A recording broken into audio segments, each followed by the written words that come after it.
SAG interim agreements. What even are those? Why do some productions have them that are associated with streamers like Apple TV? Isn't that against what we're striking for? It's all a mess. Let's talk about it.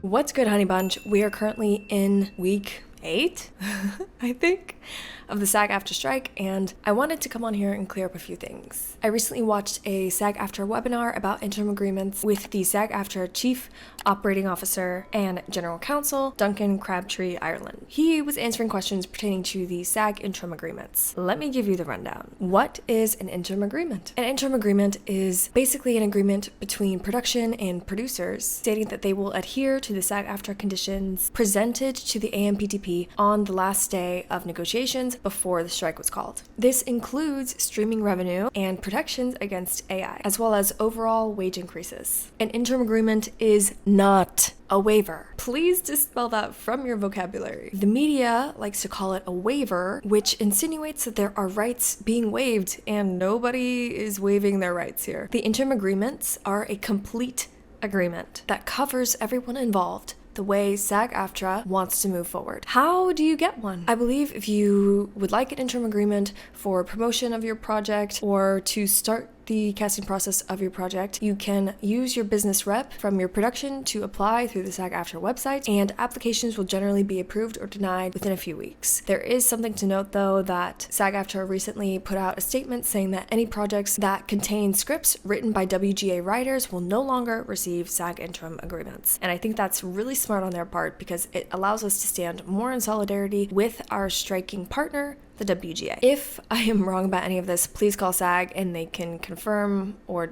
dispel anything that I'm saying that might not be 100% right, but I'm pretty sure this is the case. And if it's a new project that you want a SAG interim agreement for, when you go through the SAG regulatory process, it'll automatically trigger a interim agreement application. Who needs an interim agreement? Any SAG-AFTRA project working under a struct contract, but this excludes SAG student films and SAG micro-budget films. That's right, you heard that correct. You are all clear if you're working on a SAG student film or a SAG micro-budget film. You do not need an interim agreement. If you're not sure what a struct contract is, you can check out this video here on the SAG website, and I will also link an article down below. So it literally doesn't matter if you think your project is completely independent, like 1,000,000,000,000% independent. Doesn't matter. You still need an interim agreement because the basic theatrical contracts, which are most SAG independent films, that's the contracts that most of them are on. The theatrical contracts are contracts that are struck. So none of that work is allowed without an interim agreement. So that's why you need one. Even if your film is done and you want to promote it, you want your actors to promote it, you want to go to the film festival, maybe there's a carpet or something, you need an interim agreement for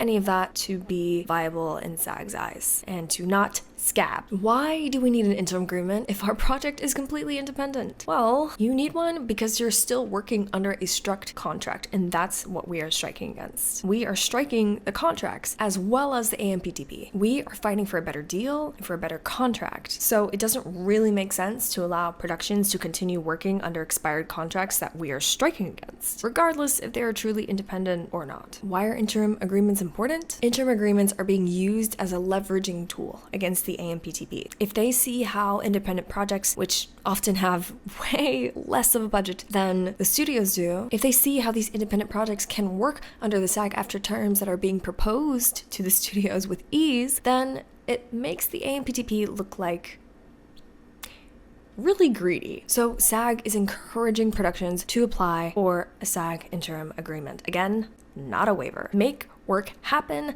hire actors now, hire crew now. It's possible. So the burning question is, why are some projects still allowed to film and work even though they are on streamers and are definitely associated with studios? The productions that are still able to shoot, that are the ones that are still associated with producers and streamers like Apple TV, are all shooting in other countries. And there are different labor laws in those countries. So the best way for productions to move forward, according to SAG-AFTRA and navigating through all those labor laws, was for those productions to sign an interim agreement. And now it looks like we are holding a vote to a strike authorization for the interactive media agreement agreements, and that includes motion capture and video game work. So this is long overdue. We've been working off of that same contract since 2020, and they've been in negotiations since 2022. A meeting is coming up, and we are going to vote on whether or not we're going to authorize a strike, and SAG-AFTRA is urging everybody to vote yes on the